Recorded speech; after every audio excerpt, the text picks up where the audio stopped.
మరోసారి air India విమానంలో మంటలు చెలరేగాయి. ప్రయాణికుల గుండెల్లో గుబులు పుట్టించిన ఈ ఘటనతో పాటు గత కొద్ది రోజులుగా చోటు చేసుకుంటున్న వరుస సాంకేతిక లోపాలతో ఈ విమానయాన సంస్థ భద్రతా ప్రమాణాలపై సందేహాలు తలెత్తున్నాయి. అహ్మదాబాద్ విమాన ప్రమాదం నుంచి మొదలు ఇవాళ హాంకాంగ్ నుంచి వచ్చిన విమానం వరకు సాంకేతిక లోపాలకు ఫుల్ స్టాప్ లేదా?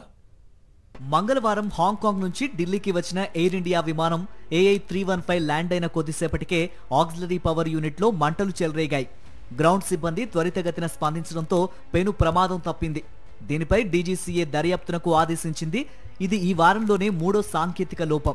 గత జూన్ 12న ఎయిర్ ఇండియా విమానం నెంబర్ 171 అహ్మదాబాద్ సమీపంలో క్రాష్ అయిన నాటి నుంచి ఎయిర్ ఇండియా విమానాల్లో తరచూ సాంకేతిక లోపాలు బయటపడుతున్నాయి.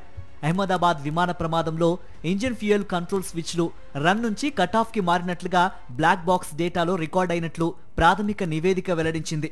అప్పటి నుంచి ఎక్కడో ఒక చోట సాంకేతిక లోపాలు బయటపడుతూనే ఉన్నాయి. ఇటీవల టేకాఫ్ సమయంలో ఢిల్లీ కోల్కతా విమానంలో సాంకేతిక సమస్య తలెత్తి విమానాలు నిలిపివేసిన సంగతి తెలిసిందే. 2 రోజుల క్రితం ముంబైలో ల్యాండ్ అయిన ఎయిర్ ఇండియా విమానం రన్వే దాటింది.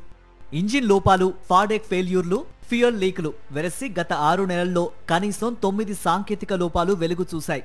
ఎయిర్ ఇండియా మళ్లీ భారతదేశానికి తలమానికంగా నిలవాలంటే సాంకేతిక తనిఖీల్లో పారదర్శకత, బాధ్యత మరింత పెరగాలని విమానయాన రంగ నిపుణులు సూచిస్తున్నారు. ప్రయాణికుల ప్రాణాలకు సంబంధించిన విషయాలలో ఏమాత్రమూ మినహాయింపు ఉండకూడదని వారంటున్నారు.